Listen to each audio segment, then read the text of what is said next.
Unknown ਬੰਦੇ ਜਿਹੜੇ ਆ ਰਹੇ ਨੇ ਜਿਨ੍ਹਾਂ ਦਾ ਮੇਰੇ ਨਾਲ ਕੋਈ ਵਾਸਤਾ ਹੀ ਨਹੀਂ, ਅੱਜ ਤੱਕ ਮੇਰੇ ਨਾਲ ਕੋਈ ਤਾਲੁਕ ਹੀ ਨਹੀਂ, ਉਹ ਬੰਦੇ ਆ ਕੇ ਜੇ ਜਿਹੀਆਂ ਗੱਲਾਂ ਕਰਦੇ ਆ ਤਾਂ ਆਪਣੇ ਆਪ 'ਚ ਸਾਨੂੰ ਸਮਝ ਲੈਣਾ ਚਾਹੀਦਾ ਕਿ ਸਾਨੂੰ ਇਹ ਕਿਤੇ ਨਾ ਕਿਤੇ ਇੱਕ ਤਰ੍ਹਾਂ ਦਾ ਅੰਦੋਲਨ ਨੂੰ ਭੜਕਾਇਆ ਜਾ। ਜਿਹੜਾ ਕੁਝ ਬੀਜੇਪੀ ਕਹਿ ਰਹੀ ਹੈ ਉਹ ਸਾਨੂੰ ਬੰਦੇ ਆ ਕੇ ਜਿਹੜੇ ਕਹਿ ਰਹੇ ਨੇ, ਇਹਦਾ ਮਤਲਬ ਇਹ ਹੈ ਕਿ ਕਿਤੇ ਨਾ ਕਿਤੇ ਉਹਨਾਂ ਦੀਆਂ ਤਾਰਾਂ ਜੁੜਦੀਆਂ। 2024 ਤੱਕ ਮੋਰਚਾ ਚਲਿਆ ਗਿਆ ਤਾਂ ਫਿਰ ਤਾਂ ਬੀਜੇਪੀ ਗਈ। ਇੰਨੀ ਮੂਰਖਤਾ ਬੀਜੇਪੀ ਨਹੀਂ ਕਰੂਗੀ, ਬਗਾਵਤ ਹੋਏਗੀ, ਉਹਨਾਂ ਦੇ ਵਿੱਚ ਰੌਲਾ ਪਏਗਾ। ਜੇ ਉਹ ਉੱਥੋਂ ਤੱਕ ਜਾਂਦੀ ਹੈ ਤਾਂ ਸਮਝ ਲਓ ਬੀਜੇਪੀ ਜਿੰਨੀ ਮੂਰਖ ਪਾਰਟੀ ਕੋਈ ਪੋਲੀਟੀਕਲ ਪਾਰਟੀ ਨਹੀਂ ਹੋਊਗੀ। ਕਹਿੰਦੇ ਕਿ ਕਾਨੂੰਨ ਰੱਦ ਨਹੀਂ ਹੋ ਸਕਦੇ, ਸੋਧ ਜਿੰਨੀ ਮਰਜ਼ੀ ਕਰਾ ਲਓ, ਰੱਦ ਨਾ ਹੋਣ ਦੇ ਪਿੱਛੇ ਹੁਣ ਤੱਕ ਫਿਰ ਵਜ੍ਹਾ ਕੀ? ਇੰਨੀਆਂ ਸ਼ਹਾਦਤਾਂ ਹੋ ਗਈਆਂ, ਲੰਬਾ ਸਮਾਂ ਹੋ ਗਿਆ ਬੈਠਿਆਂ ਨੂੰ। ਨਰਿੰਦਰ ਤੋਮਰ ਦੀ ਕੋਈ ਔਕਾਤ ਨਹੀਂ, ਮੈਂ ਸਮਝਦਾ, ਫੈਸਲਾ ਕਰ ਲੈਣ ਦੀ ਕਿਸਾਨੀ ਮੁੱਦਿਆਂ ਤੋਂ। ਉਹ ਸਿਰਫ ਬੋਲਣ ਵਾਸਤੇ ਬੋਲੀ ਜਾਂਦੇ ਨੇ। ਮੈਨੂੰ ਸਮਝ ਨਹੀਂ ਲੱਗਦੀ ਕਿ ਰੁਲਦੂ ਸਿੰਘ ਮਾਨਸਾ ਨੇ ਕਿਉਂ ਇਹ ਗਲਤੀ ਕੀਤੀ ਹੈ, ਕਿਉਂ ਇਹ ਕੰਮ ਕੀਤਾ, ਕਿਉਂ ਅਜਿਹਾ ਭਾਸ਼ਣ ਦਿੱਤਾ ਹੈ।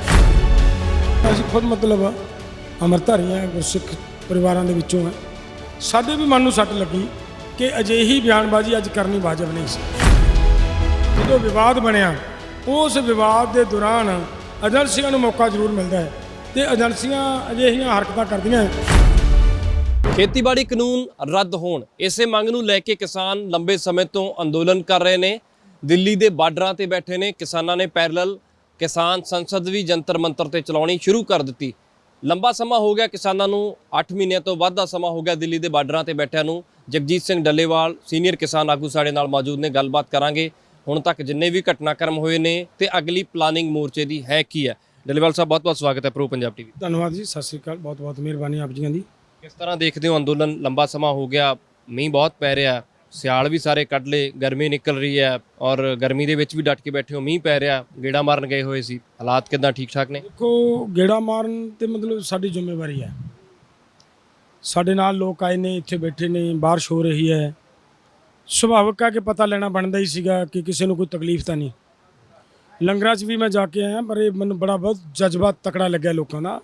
ਬੜੇ ਹੌਸਲੇ ਦੇ ਨਾਲ ਲੰਗਰਾਂ ਦੇ ਵਿੱਚ ਲੰਗਰ ਤਿਆਰ ਹੋ ਰਹੇ ਨੇ, ਸੰਗਤ ਨੂੰ ਵਰਤਾਏ ਜਾ ਰਹੇ ਨੇ। ਇੱਥੋਂ ਤੱਕ ਕਿ ਕਈ ਲੰਗਰਾਂ ਦੇ ਵਿੱਚ ਤਾਂ ਇਹ ਵੀ ਕੋਸ਼ਿਸ਼ ਹੋਈ ਹੈ ਕਿ ਜਿਹੜੇ ਬਜ਼ੁਰਗ ਇੱਥੇ ਆ ਕੇ ਲੰਗਰ ਨਹੀਂ ਛਕ ਸਕਦੇ ਉਹਨਾਂ ਨੂੰ ਉੱਥੇ ਲੰਗਰ ਮਤਲਬ ਜਾ ਕੇ ਛਕਾ ਦਿਓ। ਇਹ ਵੀ ਕੋਸ਼ਿਸ਼ ਕੀਤੀ ਹੈ ਮੀਂਹ ਪੈਂਦੇ 'ਚ। ਤਾਂ ਇੱਕ ਲੋਕਾਂ ਦਾ ਜਜ਼ਬਾ ਹੈ ਜਿਹਦੇ ਨਾਲ ਲੋਕ ਜੁੜ ਕੇ ਇੱਥੇ ਬੈਠੇ ਨੇ। ਜਿਹੜੀ ਆ ਗਈ ਗੱਲ ਕਿ ਲੰਬਾ ਹੋ ਰਿਹਾ ਮੋਰਚਾ, ਆ ਜਿਹੜਾ ਮੀਂਹ ਹੁਣ ਪੈ ਰਿਹਾ ਨਾ ਜੀ, ਇਸ ਮੀਂਹ ਨੂੰ ਤਾਂ ਅਸੀਂ ਉਡੀਕਦੇ ਹਾਂ ਕਿ ਮੀਂਹ ਆਵੇ, ਗਰਮੀ ਤੋਂ ਰਾਹਤ ਮਿਲੇਗੀ। ਇਹ ਠੀਕ ਹੈ, ਜਦੋਂ ਮੀਂਹ ਪਊਗਾ ਇੱਕ ਵਾਰੀ ਤਾਂ ਉਹਨੇ ਆਪਦਾ ਦਿੱਕਤ ਆਉਣੀ ਹੈ, ਲੇਕਿਨ ਗਰਮੀ ਤੋਂ ਰਾਹਤ ਮਿਲੇਗੀ। ਕਿਸਾਨਾਂ ਨੂੰ ਖੇਤਾਂ ਦੇ ਵਿੱਚ ਪਾਣੀ ਦੀ ਬਹੁਤ ਵੱਡੀ ਲੋੜ ਹੈ, ਉਹ ਲੋੜ ਪੂਰੀ ਹੋਏਗੀ। ਕਿਸਾਨ ਮੀਂਹ ਨਾਲ, ਪਾਣੀ ਨਾਲ ਜੁੜਿਆ ਹੋਇਆ ਹੈ, ਇਸ ਕਰਕੇ ਆਹ ਪਾਣੀ ਸਾਡੇ ਲਈ ਕੋਈ ਤਕਲੀਫਦਾਇਕ ਨਹੀਂ, ਇਹ ਤਾਂ ਸਾਡੇ ਲਈ ਵਰਦਾਨ ਹੈ, ਇਹ ਤਾਂ ਸਾਡੇ ਲਈ ਲਾਭਦਾਇਕ ਹੈ। ਅਸੀਂ ਉਸ ਪਾਣੀ ਵੇਲੇ ਨਹੀਂ ਪਰਵਾਹ ਕੀਤੀ ਜਦੋਂ ਸਰਦੀਆਂ ਦੇ ਵਿੱਚ ਭਾਰੀਆਂ ਬਾਰਿਸ਼ਾਂ ਹੋਈਆਂ ਔਰ ਸਾਡੇ ਗੱਦਿਆਂ ਦੇ ਹੇਠ ਦੀ ਪਾਣੀ ਵਗ ਗਏ, ਲੋਕਾਂ ਦੇ ਤੰਬੂਆਂ ਦੇ ਹੇਠ ਦੀ, ਜਿਵੇਂ ਆਪਣੇ ਤੰਬੂ ਦੇ ਵਿੱਚ ਦੀ ਪਾਣੀ ਵਗ ਰਿਹਾ ਹੈ, ਇਸ ਤਰ੍ਹਾਂ ਪਾਣੀ ਵਗੇ। ਲੋਕਾਂ ਨੇ ਪਰਵਾਹ ਨਹੀਂ ਕੀਤੀ। ਲੋਕਾਂ ਦਾ ਜਜ਼ਬਾ, ਕਿਉਂਕਿ ਲੋਕਾਂ ਦੀ ਜਿਹੜੀ ਲੜਾਈ ਹੈ ਨਾ ਜੀ, ਇਹ ਭਾਵਨਾਤਮਕ ਲੜਾਈ ਬਣ ਗਈ। ਲੋਕ ਸਮਝ ਗਏ ਨੇ ਕਿ ਸਾਡੇ ਪੇਟ ਦੀ ਲੜਾਈ ਹੈ, ਸਾਡੀ ਆਉਣ ਵਾਲੀ ਨਸਲ ਦੀ ਲੜਾਈ ਹੈ, ਸਾਡੀ ਆਉਣ ਵਾਲੀ ਜਿਹੜੀ ਜਨਰੇਸ਼ਨ ਆ ਉਹਨੂੰ ਅਸੀਂ ਰੋਟੀ ਖਾਂਦੇ ਕਿਵੇਂ ਰੱਖਣਾ ਹੈ, ਉਹ ਲੜਾਈ ਹੈ।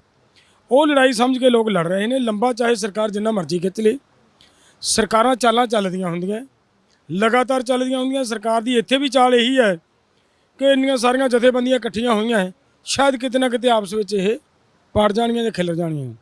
ਪਰ ਇਹ ਮੁੱਦਾ ਐਸਾ ਹੈ, ਇਹਨੂੰ ਛੱਡ ਕੇ ਕੋਈ ਬੰਦਾ ਪਿੱਛੇ ਨਹੀਂ ਹਟੇਗਾ। ਸਭ ਜਥੇਬੰਦੀਆਂ ਇਕਜੁੱਟ ਹੈ ਔਰ ਕਿ ਪਾੜਨ ਦੀਆਂ ਕੋਸ਼ਿਸ਼ਾਂ ਹੋਈਆਂ ਜਥੇਬੰਦੀਆਂ ਨੂੰ ਵੱਖ-ਵੱਖ ਕਰਨ ਹਰ ਤਰ੍ਹਾਂ ਦੀ ਕੋਸ਼ਿਸ਼ ਹੁੰਦੀ ਹੈ। ਕਦੇ ਸਾਡੇ ਵਿੱਚ ਬੰਦੇ ਛੱਡ ਕੇ ਇਹ ਵੀ ਕੋਸ਼ਿਸ਼ ਕੀਤੀ ਗਈ ਹੈ। ਜਿਵੇਂ ਹੁਣ ਮੈਂ ਆਪਣੀ ਗੱਲ ਕਰਾਂ, ਮੇਰੇ ਕੋਲੇ ਕੁਝ ਆਦਮੀ ਆਏ ਕਿ ਜੀ ਤੁਸੀਂ ਇਲੈਕਸ਼ਨ ਲੜੋ। ਅਸੀਂ ਕਿਹਾ ਵੀ ਦੇਖੋ, ਸਾਡਾ ਇਲੈਕਸ਼ਨ ਲੜਨਾ ਤਾਂ ਕੋਈ ਮੋਟਿਵ ਨਹੀਂ ਹੈ। ਸਾਡਾ ਮੰਤਵ ਕੇਵਲ 3 ਕਾਨੂੰਨ ਰੱਦ ਕਰਾਉਣਾ, ਤੇ ਉਹਦੇ ਤੇ ਅਸੀਂ ਇਕੱਠੇ ਹੋਏ ਹਾਂ। ਜਦੋਂ ਅਸੀਂ ਉਸ ਇਸ਼ੂ ਤੇ ਇਕੱਠੇ ਹੋਏ ਹਾਂ ਤੇ ਸਾਡੇ ਇੱਕ ਉਦੋਂ ਕ੍ਰਾਈਟੇਰੀਆ ਤੈਅ ਹੋਇਆ ਹੈ ਕਿ ਇਹ ਤੋਂ ਬਾਹਰ ਕਿਸੇ ਨੇ ਕੋਈ ਗੱਲ ਨਹੀਂ ਕਰਨੀ। ਉਸੇ ਦੇ ਦਾਇਰੇ 'ਚ ਅਸੀਂ ਬੋਲ ਰਹੇ ਹਾਂ। ਹਾਲਾਂਕਿ ਕਿਸਾਨ ਨੂੰ ਉਹਦੇ ਕਰਜ਼ੇ ਦੀ ਮਾਫੀ ਮਿਲਣੀ ਬਹੁਤ ਜ਼ਰੂਰੀ ਸੀ, ਔਰ ਅੱਜ ਐਡਾ ਵੱਡਾ ਕਿਸਾਨ ਅੰਦੋਲਨ ਚੱਲ ਰਿਹਾ ਹੋਵੇ ਤੇ ਕਿਸਾਨਾਂ ਦਾ ਕਰਜ਼ੇ ਦਾ ਇਸ਼ੂ ਛੱਡ ਜਾਈਏ ਅਸੀਂ, ਉਹਦਾ ਮੇਨ ਕਾਰਨ ਇਹ ਹੈ ਕਿ ਵਿਚਾਰਧਾਰਾ ਵੱਖਰੀਆਂ ਵੱਖਰੀਆਂ ਔਰ ਵੱਖਰੀਆਂ ਵੱਖਰੀਆਂ ਵਿਚਾਰਧਾਰਾਵਾਂ ਹੋਣ ਕਰਕੇ ਅਸੀਂ ਇਹਦੇ ਤੋਂ ਜਿਹੜੀ ਸਾਡਾ ਫੈਸਲਾ ਪਹਿਲਾਂ ਤੋਂ ਹੋਇਆ ਕਿ ਇਹ ਸਾਡਾ ਅੰਦੋਲਨ ਨਾਨ ਪੋਲੀਟੀਕਲ ਰਹੇਗਾ। ਅੱਜ ਤੱਕ ਕਿਸੇ ਪੋਲੀਟੀਕਲ ਨੂੰ ਅਸੀਂ ਮਤਲਬ ਇੱਥੇ ਆਉਣ ਨਹੀਂ ਦਿੱਤਾ। ਔਰ ਉਧਰੋਂ ਚਾਲਾਂ ਜਿਹੜੀਆਂ ਸਾਡੇ ਵਿੱਚ ਗੱਲ ਛੱਡੀ ਜਾ ਰਹੀ ਹੈ ਕਿ ਰਾਜਨੀਤੀ ਕਰੋ ਸੱਤਾ ਤੇ ਆਓ, ਸੱਤਾ ਤੇ ਆ ਕੇ ਆਪਾਂ ਇਹ ਕਬਜ਼ਾ ਕਰੀਏ, ਤਾਂ ਇਹ ਇੱਕ ਤਰ੍ਹਾਂ ਦਾ ਲੋਕਾਂ ਦੇ ਅੰਦੋਲਨ ਨੂੰ, ਲੋਕਾਂ ਦਾ ਧਿਆਨ ਭਟਕਾਉਣ ਵਾਲੀ ਗੱਲ ਹੈ ਔਰ ਉਹ ਸਰਕਾਰ ਲਗਾਤਾਰ ਕਰ ਰਹੀ ਹੈ। ਤੁਹਾਡੇ ਕੋਲ ਕੌਣ ਆਏ ਸੀ ਬੰਦੇ ਜਿਹੜੇ ਤੁਸੀਂ ਕਹਿ ਰਹੇ ਹੋ, ਕੋਈ ਜਾਣਦੇ ਸੀਗੇ ਕਿ ਨਹੀਂ? ਦੇਖੋ ਇਹੀ ਤਾਂ ਮੈਂ ਗੱਲ ਕਰਦਾ ਨਾ ਜੀ, ਜੇ ਤਾਂ ਮੈਂ ਕੋਈ ਮੈਨੂੰ ਜਾਣ ਪਛਾਣ ਵਾਲਾ ਬੰਦਾ ਆਇਆ ਹੈ ਤਾਂ ਮੈਂ ਜਾਣਾ ਵੀ ਇਹ ਮੇਰਾ ਵਾਕਫ ਆ, ਮੇਰਾ ਬੰਦਾ ਹੈ। ਜਿਹੜੇ ਬੰਦੇ ਮੇਰੇ ਕੋਲ ਨੇ ਬਿਲਕੁਲ ਅਨਨੋਨ ਬੰਦੇ ਜਿਹੜੇ ਆ ਰਹੇ ਨੇ, ਜਿਨ੍ਹਾਂ ਦਾ ਮੇਰੇ ਨਾਲ ਕੋਈ ਵਾਸਤਾ ਹੀ ਨਹੀਂ, ਅੱਜ ਤੱਕ ਮੇਰੇ ਨਾਲ ਕੋਈ ਤਾਲੁਕ ਹੀ ਨਹੀਂ, ਉਹ ਬੰਦੇ ਆ ਕੇ ਜੇ ਜਿਹੀਆਂ ਗੱਲਾਂ ਕਰਦੇ ਆ ਤਾਂ ਆਪਣੇ ਆਪ 'ਚ ਸਾਨੂੰ ਸਮਝ ਲੈਣਾ ਚਾਹੀਦਾ ਹੈ ਕਿ ਸਾਨੂੰ ਇਹ ਕਿਤੇ ਨਾ ਕਿਤੇ ਇੱਕ ਤਰ੍ਹਾਂ ਦਾ ਅੰਦੋਲਨ ਨੂੰ ਭੜਕਾਇਆ ਜਾ ਰਿਹਾ। ਜਿਵੇਂ ਹੁਣ ਇੱਕ ਪਾਸੇ ਤਾਂ ਇਹ ਸਾਜ਼ਿਸ਼ਾਂ ਕਿ ਸਾਡੇ ਆਗੂਆਂ ਤੱਕ ਗੱਲ ਪਹੁੰਚਾਈ ਜਾਵੇ ਕਿ ਲੋਕ ਚਾਹੁੰਦੇ ਆ ਜੀ ਬਦਲਾਅ, ਚਾਹੁੰਦੇ ਆ ਲੋਕ, ਇਲੈਕਸ਼ਨ ਲੜੋ ਜੀ। ਔਰ ਦੂਜੇ ਪਾਸੇ ਬੀਜੇਪੀ ਦਾ ਉਹ ਲੀਡਰ ਹੈ ਜਿਹਦਾ ਮਲੋਟ ਦੇ ਵਿੱਚ ਵਿਰੋਧ ਹੋਇਆ ਔਰ ਉਹਦੀ ਸਟੇਟਮੈਂਟ ਹੈ ਵੀ ਕਿਸਾਨ ਲੀਡਰਾਂ ਨੂੰ ਭੜਕਾਓ, ਇਹਨਾਂ ਦਾ ਗੁੱਸਾ ਭੜਕਾਓਗੇ, ਇਹਨੂੰ ਕਹੋ ਵੀ ਜੇ ਤੁਹਾਡੀ ਤਾਕਤ ਹੈ ਤਾਂ ਇਲੈਕਸ਼ਨ ਲੜੋ। ਹੁਣੇ ਵੀ ਕਈਆਂ ਗੱਲਾਂ ਇਹਦਾ ਮਤਲਬ ਜਿਹੜਾ ਕੁਝ ਬੀਜੇਪੀ ਕਹਿ ਰਹੀ ਹੈ ਉਹ ਸਾਨੂੰ ਬੰਦੇ ਆ ਕੇ ਜਿਹੜੇ ਕਹਿ ਰਹੇ ਨੇ, ਇਹਦਾ ਮਤਲਬ ਇਹ ਹੈ ਕਿ ਕਿਤੇ ਨਾ ਕਿਤੇ ਉਹਨਾਂ ਦੀਆਂ ਤਾਰਾਂ ਜੁੜਦੀਆਂ ਹੈ। ਚੜੂਨੀ ਵੀ ਇਹ ਗੱਲ ਕਹਿ ਰਹੇ ਆ ਫਿਰ ਤਾਂ, ਚੜੂਨੀ ਕਹਿੰਦੇ ਕਿ ਇਲੈਕਸ਼ਨ ਲੜਨਾ ਚਾਹੀਦਾ। ਕਹਿੰਦੇ ਚੰਦੂਨੀ ਸਾਹਿਬ ਨਹੀਂ, ਇਹ ਨਹੀਂ ਮੈਂ ਕਹਿ ਸਕਦਾਗਾ। ਚੰਦੂਨੀ ਸਾਹਿਬ ਦੀ ਜਿਹੜੀ ਹੈ ਇਲੈਕਸ਼ਨ ਲੜਨ ਦੀ ਉਹਨੇ ਗੱਲ ਕੀਤੀ ਹੈ, ਲੇਕਿਨ ਜਥੇਬੰਦੀਆਂ ਨੂੰ ਇਸ ਵੇਲੇ ਸਮਝਦਾਰੀ ਨਾਲ ਅੰਦੋਲਨ ਲੜਨ ਦੀ ਲੋੜ ਹੈ। ਕਿਉਂਕਿ ਚੰਦੂਨੀ ਸਾਹਿਬ ਬਾਰੇ ਮੈਂ ਤਾਂ ਨਹੀਂ ਇਹ ਗੱਲ ਕਹਿੰਦਾ ਕਿ ਅਸੀਂ ਰਾਸ਼ਟਰੀ ਕਿਸਾਨ ਮਹਾਸੰਘ 'ਚ ਕੰਮ ਕਰਦੇ ਰਹੇ ਹਾਂ, ਇਕੱਠਿਆਂ ਨੇ ਕੰਮ ਕੀਤਾ ਹੈ। ਚੰਦੂਨੀ ਸਾਹਿਬ ਨੇ ਉਸ ਵੇਲੇ ਵੀ ਇਹ ਗੱਲ ਕਹੀ ਸੀ ਜਦੋਂ ਹਰਿਆਣੇ ਦੀ ਇਲੈਕਸ਼ਨ ਹੋਈ ਹੈ ਕਿ ਸਾਨੂੰ ਇਲੈਕਸ਼ਨ 'ਚ ਭਾਗ ਲੈਣਾ ਚਾਹੀਦਾ ਹੈ, ਚੋਣ ਲੜਨੀ ਚਾਹੀਦੀ ਹੈ। ਇਹਦਾ ਮਤਲਬ ਇਹਦੇ 'ਚੋਂ ਨਹੀਂ ਸੀ ਚੰਦੂਨੀ ਦੀ ਉਹ ਗੱਲ। ਚੰਦੂਨੀ ਦੇ ਅੰਦਰ ਕੋਈ ਆਪਣੀ ਇੱਛਾ ਹੋ ਸਕਦੀ ਹੈ ਇਲੈਕਸ਼ਨ ਲੜਨ ਦੀ, ਉਹ ਕਿਸੇ ਆਦਮੀ ਦੇ ਵਿਚਾਰ ਹੋ ਸਕਦੇ ਆ, ਪਰ ਉਹਨੂੰ ਇਹਦੇ ਨਾਲ ਜੋੜਨਾ ਮਤਲਬ ਪੋਸੀਬਲ ਨਹੀਂ ਹੈ ਕਿਉਂਕਿ ਉਹਦੇ ਅੰਦਰ ਪਹਿਲਾਂ ਵੀ ਗੱਲ ਇਹ ਆ ਚੁੱਕੀ ਸੀ।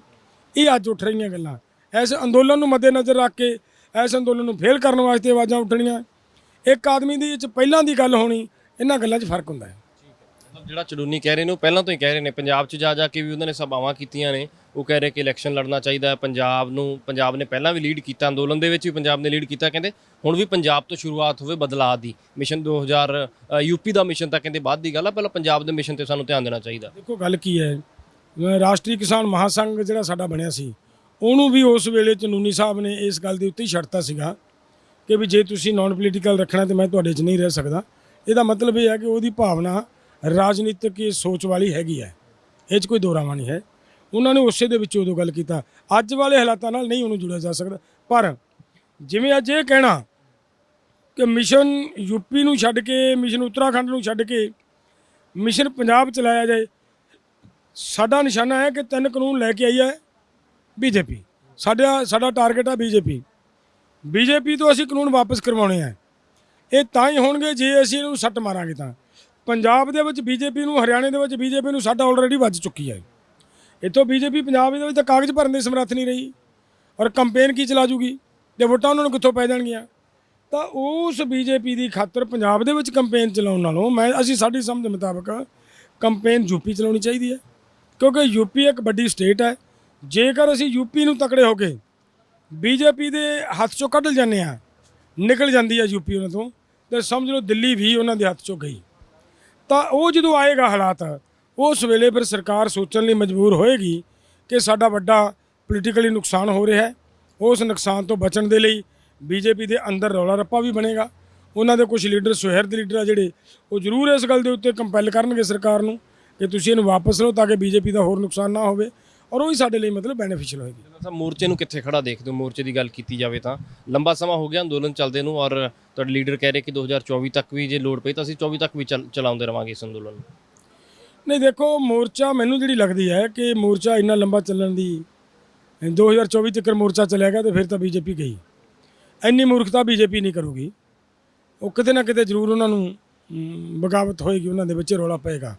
ਜੇ ਉਹ ਉੱਥੋਂ ਤੱਕ ਜਾਂਦੀ ਹੈ ਤਾਂ ਸਮਝ ਲਓ ਬੀਜੇਪੀ ਜਿੰਨੀ ਮੂਰਖ ਪਾਰਟੀ ਕੋਈ ਪੋਲੀਟੀਕਲ ਪਾਰਟੀ ਨਹੀਂ ਹੋਊਗੀ ਅਗਰ 2024 ਤੱਕ ਇਹ ਅੰਦੋਲਨ ਚੱਲਦਾ ਹੈ ਤਾਂ। ਸੋ ਮੈਨੂੰ ਨਹੀਂ ਲੱਗਦਾ ਕਿ 2024 ਤੱਕ ਇਹ ਅੰਦੋਲਨ ਨੂੰ ਲਿਜਾਣਗੇ ਖਿੱਚ ਕੇ।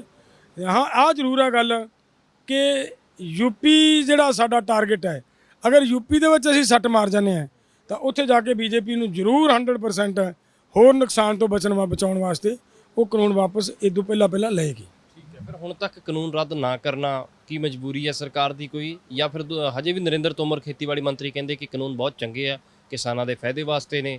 ਵਾਰ-ਵਾਰ ਇਹ ਵੀ ਬਿਆਨ ਆਉਂਦਾ ਉਹਨਾਂ ਦਾ, ਉਹ ਕਹਿੰਦੇ ਕਿ ਕਾਨੂੰਨ ਰੱਦ ਨਹੀਂ ਹੋ ਸਕਦੇ, ਸੋਧ ਜਿੰਨੀ ਮਰਜ਼ੀ ਕਰਾ ਲਓ। ਰੱਦ ਨਾ ਹੋਣ ਦੇ ਪਿੱਛੇ ਹੁਣ ਤੱਕ ਫਿਰ ਵਜ੍ਹਾ ਕੀ, ਇੰਨੀਆਂ ਸ਼ਹਾਦਤਾਂ ਹੋ ਗਈਆਂ, ਲੰਬਾ ਸਮਾਂ ਹੋ ਗਿਆ ਬੈਠਿਆਂ ਨੂੰ। ਹਾਂ, ਇਹਦੇ 'ਚ ਇੱਕ ਬਹੁਤ ਵੱਡੀ ਗੱਲ ਹੈ ਕਿ ਇਹਨੂੰ ਇਹ ਕਿਹਾ ਜਾ ਸਕਦਾ ਕਿ ਨਰਿੰਦਰ ਤੋਮਰ ਹੋਰਾਂ ਨਾਲ ਸਾਡੀਆਂ ਮੀਟਿੰਗਾਂ ਹੁੰਦੀਆਂ ਰਹੀਆਂ। ਜਿਸ ਵੇਲੇ ਸਾਡੀ ਮੀਟਿੰਗ ਹੁੰਦੀ ਸੀਗੀ, ਨਰਿੰਦਰ ਤੋਮਰ ਹੋਰੀ ਇੱਕ ਮੋਹਰਾ ਛੱਡ ਕੇ ਬਿਠਾਏ ਹੁੰਦੇ ਸੀ ਮੂਹਰੇ ਕਿ ਤੁਸੀਂ ਇੰਨੀ ਗੱਲ ਹੀ ਕਰਨੀ ਹੈ। ਔਰ ਜਦੋਂ ਉਸ ਗੱਲ ਦਾ ਨਰਿੰਦਰ ਤੋਮਰ ਹੋਰਾਂ ਕੋਲੇ ਕੋਈ ਜਵਾਬ ਨਹੀਂ ਹੁੰਦਾ ਸੀ ਸਾਡੀ ਬਹਿਸ ਦੇ ਵਿੱਚ, ਤਾਂ ਫਿਰ ਉਹ ਇਹ ਕਹਿੰਦੇ ਸੀ ਚਲੋ ਠੀਕ ਹੈ ਜੀ, ਹੁਣ ਆਪਾਂ ਚਾਹ ਪੀਂਦੇ ਹਾਂ, ਚਾਹ ਦੀ ਬ੍ਰੇਕ ਲੈਂਦੇ ਹਾਂ, ਜਾਂ ਆਪਾਂ ਮਤਲਬ ਹੁਣ ਲੰਚ ਦੀ ਬ੍ਰੇਕ ਲੈਂਦੇ ਹਾਂ। ਉਹਦਾ ਮਤਲਬ ਕੀ ਸੀਗਾ ਕਿ ਆਪ ਜਾ ਕੇ ਸੀਨੀਅਰ ਲੀਡਰਸ਼ਿਪ ਨਾਲ ਗੱਲਬਾਤ ਕਰਨ ਵਾਸਤੇ ਇੱਕ ਸਮਾਂ ਲੱਭਦੇ ਸੀ। ਭਾਵ ਮੇਰਾ ਉਹਨਾਂ ਦੀ ਕੋਈ ਹੱਥ ਵੱਸ ਨਹੀਂ, ਉਹਨਾਂ ਦੀ ਕੋਈ ਮਰਜ਼ੀ ਨਹੀਂ ਕਿ ਉਹ ਕੋਈ ਟਸ ਤੋਂ ਮਸ ਹੋ ਸਕਣ ਜਾਂ ਕੋਈ ਫੈਸਲਾ ਦੇ ਸਕਣ। ਫੈਸਲਾ ਉਹੀ ਹੋਣਾ ਜਿਹੜਾ ਨਰਿੰਦਰ ਤੋਮਰ ਨੇ, ਅਮਿਤ ਸ਼ਾਹ ਨੇ ਦੇਣਾ। ਸੋ ਨਰਿੰਦਰ ਤੋਮਰ ਦੀ ਕੋਈ ਔਕਾਤ ਨਹੀਂ, ਮੈਂ ਸਮਝਦਾ, ਫੈਸਲਾ ਕਰ ਲੈਣ ਦੀ ਕਿਸਾਨੀ ਮੁੱਦਿਆਂ ਦੀ। ਉਹ ਸਿਰਫ ਬੋਲਣ ਵਾਸਤੇ ਬੋਲੀ ਜਾਂਦੇ ਨੇ। ਦੂਸਰੀ ਜਿਹੜੀ ਗੱਲ ਉਹਦੇ 'ਚ ਇਹ ਆ ਵੱਡੀ ਕਿ ਉਹ ਕਹਿੰਦੇ ਨੇ ਕਾਨੂੰਨ ਰੱਦ ਨਹੀਂ ਹੋ ਸਕਦੇ, ਕਾਨੂੰਨਾਂ ਦੇ ਵਿੱਚ ਕਾਲਾ ਕੀ ਹੈ, ਕਾਨੂੰਨ ਲੋਕ ਪੱਖੀ ਹੈ। ਅਸੀਂ 9 ਪੁਆਇੰਟ ਟਿਕ ਕੀਤੇ ਇਹਨਾਂ ਨੇ। ਜੇ ਕਾਨੂੰਨਾਂ 'ਚ ਕਾਲਾ ਨਹੀਂ ਤਾਂ 9 ਪੁਆਇੰਟ ਕਿੱਥੋਂ ਆ ਗਏ? ਤੁਸੀਂ ਕਿਹਾ ਲੋਕਾਂ ਦਾ ਕੋਰਟ ਜਾਣ ਦਾ ਰਾਈਟ ਖੋਲ੍ਹਿਆ, ਇਹ ਕੀ ਕਾਨੂੰਨ ਕਾਲਾ ਨਹੀਂ? ਜੇ ਪਬਲਿਕ ਦਾ ਕੋਰਟ ਜਾਣ ਦਾ ਰਾਈਟ ਹੀ ਖੋਲ੍ਹੇ ਜਿਹੜਾ ਕਾਨੂੰਨ, ਉਹ ਆਪਣੇ ਆਪ 'ਚ ਇਹਦੇ ਵਿੱਚ ਇੱਕ ਬਹੁਤ ਵੱਡਾ ਮਤਲਬ ਸ਼ੱਕੀ ਕਾਨੂੰਨ ਉਹ।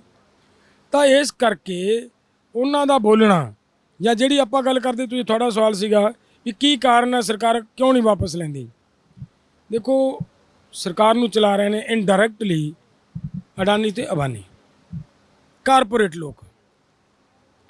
ਜਦੋਂ ਕਾਰਪੋਰੇਟ ਲੋਕ ਸਰਕਾਰ ਨੂੰ ਚਲਾ ਰਹੇ, ਦਿਸ਼ਾ ਨਿਰਦੇਸ਼ ਉੱਥੋਂ ਨਿਰਧਾਰਿਤ ਹੋ ਰਹੇ ਹੈ, ਤਾਂ ਇਹ ਉਹਨਾਂ ਚਿਰ ਜ਼ਰੂਰ ਮਤਲਬ ਇਹ ਕਾਨੂੰਨ ਰੱਦ ਨਹੀਂ ਕਰਨਗੇ ਜਿੰਨਾ ਚਿਰ ਬੀਜੇਪੀ ਨੂੰ ਵੱਡਾ ਝਟਕਾ ਨਹੀਂ ਲੱਗਦਾ।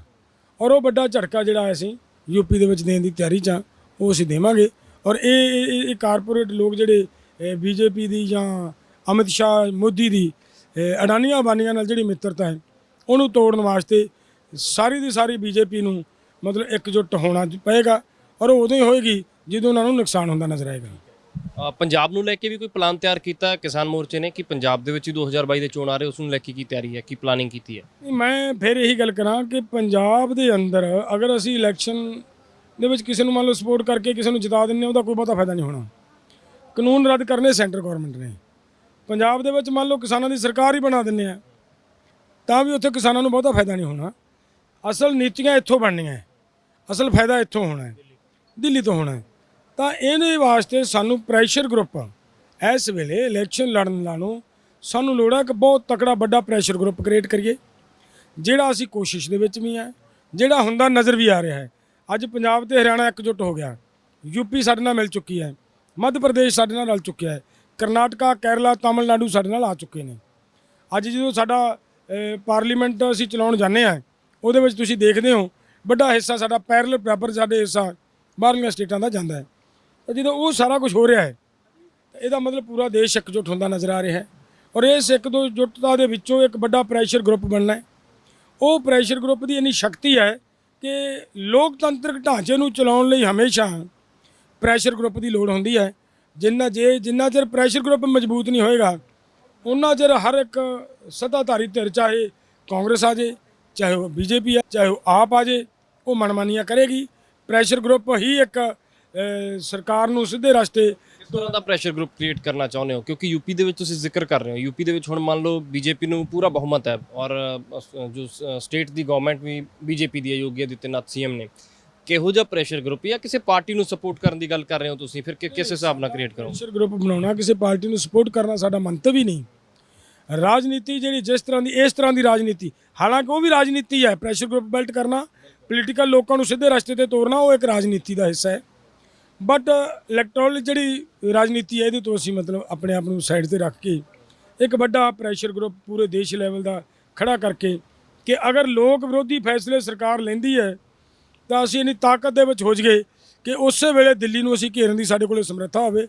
5 ਤੋਂ 7-10 ਲੱਖ ਲੋਕ ਦਿੱਲੀ ਨੂੰ ਘੇਰਨ ਲਈ ਸਾਡੀ ਇੱਕ ਕਾਲ ਦੇ ਉੱਤੇ ਤੁਰਨ, ਤਾਂ ਉਹ ਇੱਕ ਤਰ੍ਹਾਂ ਦਾ ਬਹੁਤ ਵੱਡਾ ਪ੍ਰੈਸ਼ਰ ਗਰੁੱਪ ਹੋਏਗਾ। ਉਹ ਨਾਲੇ ਦਿਨਾਂ ਦੇ ਵਿੱਚ ਮੋਰਚਾ ਕੋਈ ਇਹੋ ਜਿਹਾ ਵੀ ਪਲਾਨ ਕਰ ਸਕਦਾ ਹੈ ਕਿ ਵੱਡੀ ਗਿਣਤੀ ਦੇ ਵਿੱਚ ਕਾਲ ਦਿੱਤੀ ਜਾਵੇ, ਲੱਖਾਂ ਲੋਕ ਦਿੱਲੀ ਨੂੰ ਘੇਰਨ, ਇਸ ਤਰ੍ਹਾਂ ਦਾ? ਇਹ ਆਉਣਗੀਆਂ, ਆਉਣ ਵਾਲਾ ਸਮਾਂ ਲੋੜ ਹੈ, ਇਸ ਸਮੇਂ ਦੀ ਲੋੜ ਹੈ। ਅੱਜ ਕੀ ਹੈ, ਇਹ ਕਾਨੂੰਨ ਆਏ ਨੇ, ਅੱਜ ਸਰਕਾਰ ਕਾਨੂੰਨ ਰੱਦ ਕਰ ਦੇਗੀ, ਸਾਨੂੰ ਪਤਾ 100% ਕਾਨੂੰਨ ਰੱਦ ਹੋਣਗੇ, ਸਰਕਾਰ ਨੂੰ ਪਿੱਛੇ ਹਟਣਾ ਪੈਣਾ ਹੈ। ਪਰ ਇਹ ਕਾਨੂੰਨ ਉਹਨਾਂ ਚਿਰ ਇਹਨਾਂ ਦਾ ਫਾਹਾ ਨਹੀਂ ਵੱਢੀਦਾ ਜਿੰਨਾ ਚਿਰ ਭਾਰਤ ਗੇਟ ਚੋਂ ਬਾਹਰ ਨਹੀਂ ਆਉਂਦਾ।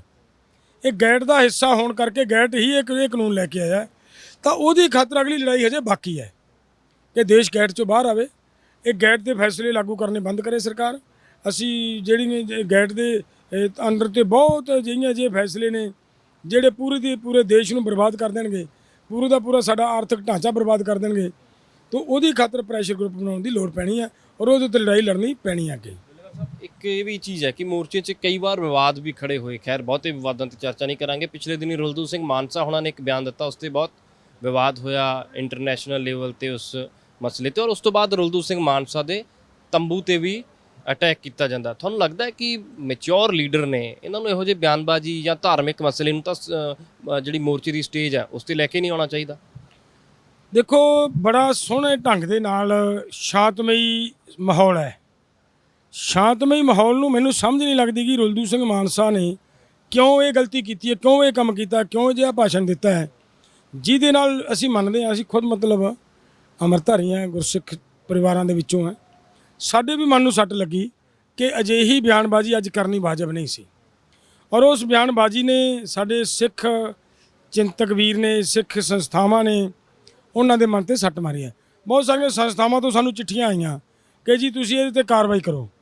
ਤਾਂ ਉਹਨਾਂ ਸਾਰਿਆਂ ਦੀ ਭਾਵਨਾਵਾਂ ਨੂੰ ਦੇ ਮੱਦੇਨਜ਼ਰ ਰੱਖਦਿਆਂ, ਉਹਨਾਂ ਸਾਰਿਆਂ ਦੀ ਭਾਵਨਾਵਾਂ ਨੂੰ ਸਮਝਦਿਆਂ ਕਿ ਮੋਰਚੇ ਨੇ ਤੁਰੰਤ ਮਤਲਬ ਐਮਰਜੈਂਸੀ ਮੀਟਿੰਗ ਸੱਦ ਕੇ 32 ਜਥੇਬੰਦੀਆਂ ਨੇ ਉਸੇ ਵੇਲੇ ਫੈਸਲਾ ਲਿਆ ਕਿ ਉਹਨਾਂ ਨੂੰ ਮਤਲਬ ਕੋਈ ਇਹ ਨਹੀਂ, ਈਵਨ ਕਿ ਜਦੋਂ ਉਸ ਵੇਲੇ ਇਹਨੂੰ ਸਸਪੈਂਡ ਕੀਤਾ ਹੈ, ਰੁਲਦੂ ਮਾਨਸਾ ਦੀ ਆਪਣੀ ਜਥੇਬੰਦੀ ਵੀ ਇਸ ਗੱਲ 'ਚ ਐਗਰੀ ਸੀ ਕਿ ਠੀਕ ਹੈ ਜੀ, ਉਹਨੂੰ ਸਸਪੈਂਡ ਕਰਨਾ ਚਾਹੀਦਾ ਹੈ।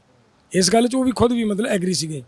ਤਾਂ ਇਹਦਾ ਮਤਲਬ ਇੱਕ ਆਵਾਜ਼ ਹੋ ਕੇ ਸਾਰੀਆਂ ਜਥੇਬੰਦੀਆਂ ਨੇ ਰੁਲਦੂ ਮਾਨਸਾ ਨੂੰ 15 ਦਿਨ ਲਈ ਸਸਪੈਂਡ ਕੀਤਾ।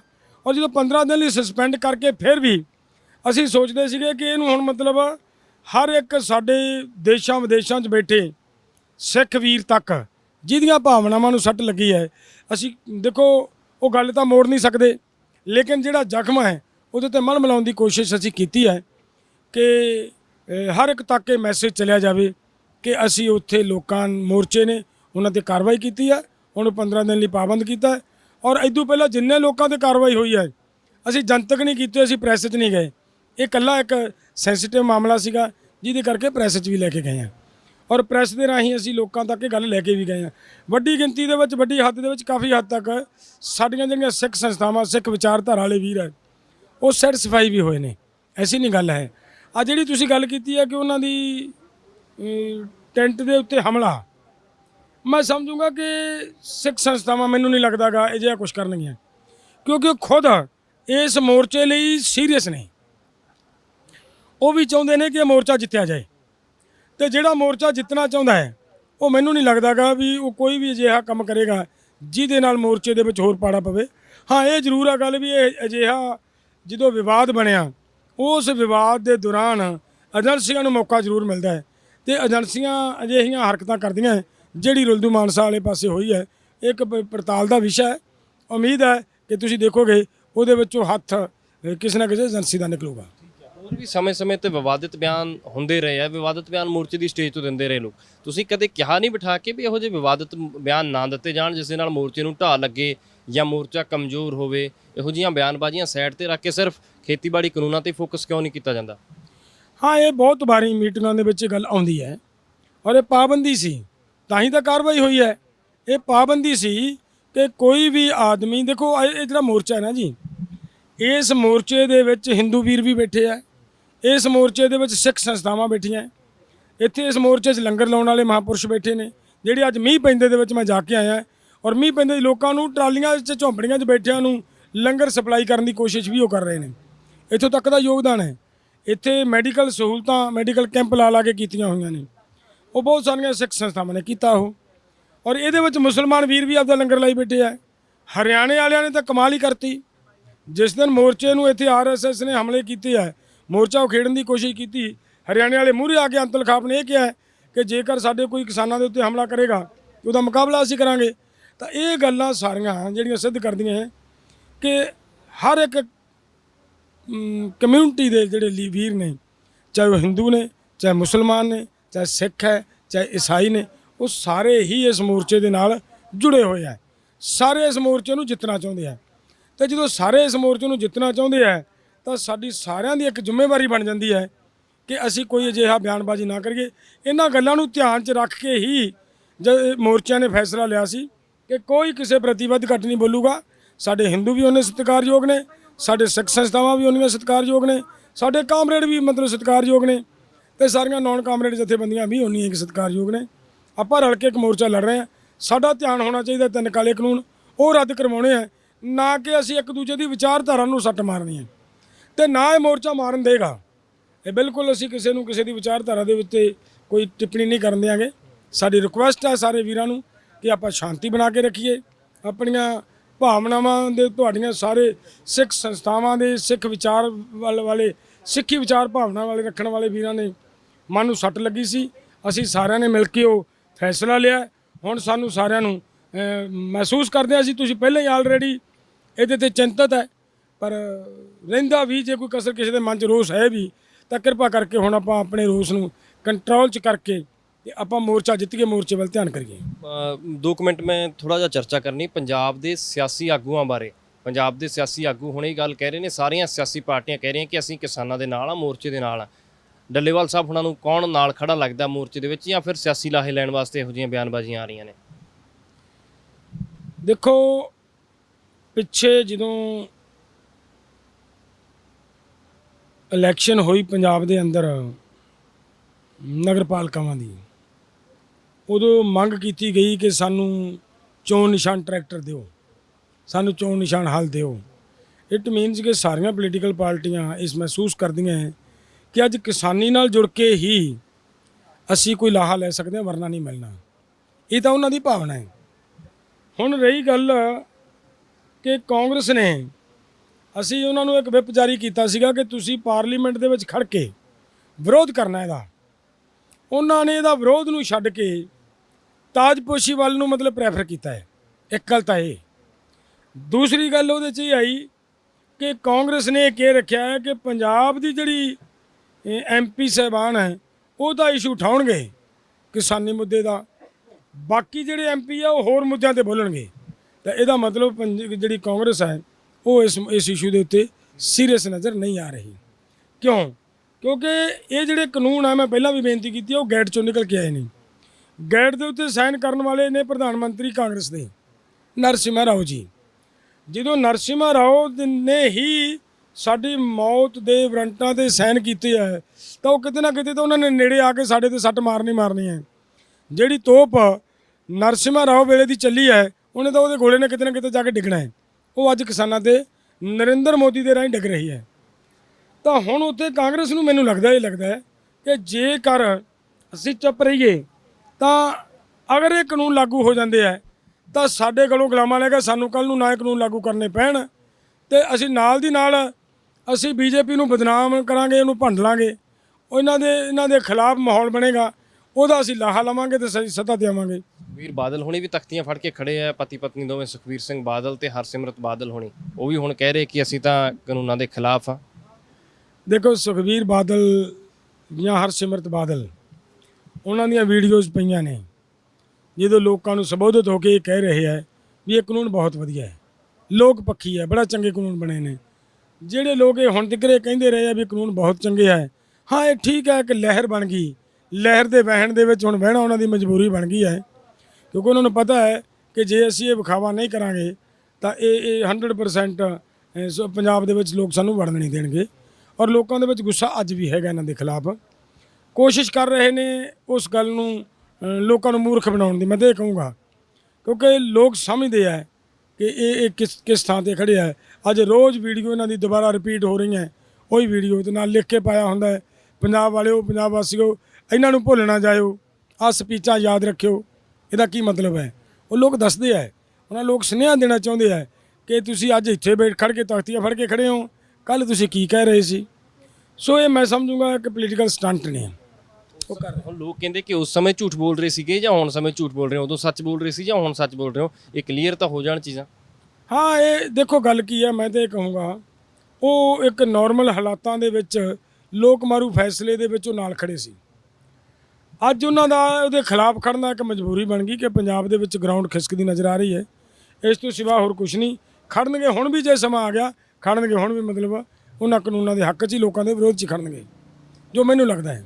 ਉਹ ਤਾਂ ਹੁਣ ਤਖਤੀਆਂ ਫੜ ਕੇ ਵੀ ਖੜੇ ਆ ਪਾਰਲੀਮੈਂਟ ਦੇ ਬਾਹਰ। ਜਦੋਂ ਨਰਿੰਦਰ ਤੋਮਰ ਹੁਣੀ ਗੁਜ਼ਰ ਰਹੇ ਸੀਗੇ ਤਾਂ ਸੁਖਬੀਰ ਬਾਦਲ ਉਹਨਾਂ ਨੂੰ ਤਖਤੀ ਦਿਖਾ ਰਹੇ ਸੀਗੇ ਕਿ ਕਾਲੇ ਕਾਨੂੰਨ ਰੱਦ ਕਰੋ। ਦੇਖੋ ਇਹ ਠੀਕ ਹੈ ਗੱਲ, ਸਾਰਾ ਕੁਝ ਹੀ ਹੋ ਰਿਹਾ ਹੈ ਤੇ ਇਹੀ ਸੁਖਬੀਰ ਬਾਦਲ ਹੈ ਜਿਹੜਾ ਨਰਿੰਦਰ ਤੋਮਰ ਤੋਂ ਲਿਜਾ ਕੇ ਚਿੱਠੀ ਮਤਲਬ ਪਬਲਿਕ ਦੇ ਵਿੱਚ ਜਨਤਕ ਕਰ ਰਿਹਾ ਸੀ ਵੀ ਆਹ ਦੇਖੋ ਜੀ ਕਾਨੂੰਨ ਤਾਂ ਮਤਲਬ ਰੱਦ ਹੋ ਗਏ, ਕਾਨੂੰਨ ਤਾਂ ਵਾਪਸ ਲੈ ਲਏ, ਜਦੋਂ ਕਿ ਉਹਦੇ ਵਿੱਚ ਇੱਕ ਵੀ ਗੱਲ ਇਹਨਾਂ ਕਾਨੂੰਨਾਂ ਨੂੰ ਆਰਡੀਨੈਂਸਾਂ ਵਾਪਸ ਲੈਣ ਵਾਲੀ ਗੱਲ ਨਹੀਂ ਸੀ। ਤੋ ਇਹਦਾ ਮਤਲਬ ਇਹ ਹੈ ਕਿ ਇਹ ਤਾਂ ਇੱਕ ਰਾਜਨੀਤਿਕ ਗੇਮ ਹੈ, ਰਾਜਨੀਤਿਕ ਗੇਮ ਖੇਡੀ ਜਾ ਰਹੀ ਹੈ, ਪਰ ਫਿਰ ਵੀ ਚਲੋ ਜੋ ਕਰ ਰਹੇ ਨੇ ਠੀਕ ਹੈ। ਜਗਜੀਤ ਸਿੰਘ ਡੱਲੇਵਾਲ ਸਾਡੇ ਨਾਲ ਮੌਜੂਦ ਸਨ। ਜਗਜੀਤ ਸਿੰਘ ਡੱਲੇਵਾਲ ਹੁਣੀ ਕਹਿ ਰਹੇ ਨੇ ਕਿ ਮੋਰਚਾ ਇਸੇ ਤਰ੍ਹਾਂ ਚੱਲਦਾ ਰਹੇਗਾ ਜਦੋਂ ਤੱਕ ਸਰਕਾਰ ਖੇਤੀਬਾੜੀ ਕਾਨੂੰਨ ਨਹੀਂ ਰੱਦ ਕਰਦੀ, ਔਰ ਇਹ ਹੁਣ ਸਰਕਾਰ ਤੇ ਹੈ ਕਿ ਮੋਰਚੇ ਨੂੰ ਕਿੰਨਾ ਲੰਬਾ ਚਲਾਉਣਾ ਹੈ। ਜੇ ਤਾਂ ਜਲਦੀ ਕਾਨੂੰਨ ਰੱਦ ਹੋ ਜਾਣਗੇ ਤਾਂ ਜਲਦੀ ਇਹ ਲੋਕ ਵਾਪਸ ਘਰਾਂ ਨੂੰ ਮੁੜ ਜਾਣਗੇ, ਤੇ ਨਾਲ ਹੀ ਪੋਲੀਟੀਕਲ ਪਾਰਟੀਆਂ ਨੂੰ ਲੈ ਕੇ ਵੀ ਕਿਹਾ ਹੈ ਕਿ ਜਿਹੜੇ ਲੋਕ ਪਹਿਲਾਂ ਖੇਤੀਬਾੜੀ ਕਾਨੂੰਨਾਂ ਦੇ ਵਿੱਚ ਦੇ ਹੱਕ ਦੇ ਵਿੱਚ ਭੁਗਤ ਰਹੇ ਸੀ, ਹੁਣ ਉਹੀ ਲੋਕ ਵਿਰੋਧ ਦੇ ਵਿੱਚ ਤਾਂ ਭੁਗਤ ਰਹੇ ਨੇ ਕਿਉਂਕਿ ਮਜਬੂਰੀ ਬਣ ਗਈ ਹੈ, ਲੋਕਾਂ ਦਾ ਪ੍ਰੈਸ਼ਰ ਬਣ ਗਿਆ ਹੈ। ਖੇਤੀਬਾੜੀ ਕਾਨੂੰਨਾਂ ਦੇ ਵਿਰੋਧ ਦੇ ਵਿੱਚ ਇੱਕ ਵੱਡੀ ਲਹਿਰ ਬਣ ਗਈ ਹੈ ਔਰ ਇਹ ਅੰਦੋਲਨ ਇੱਕ ਲੋਕ ਲਹਿਰ ਬਣ ਗਿਆ। ਇਸ ਕਰਕੇ ਉਹਨਾਂ ਦੀ ਮਜਬੂਰੀ ਹੈ ਕਿ ਹੁਣ ਕਿਸਾਨਾਂ ਦੇ ਨਾਲ ਖੜਨਾ।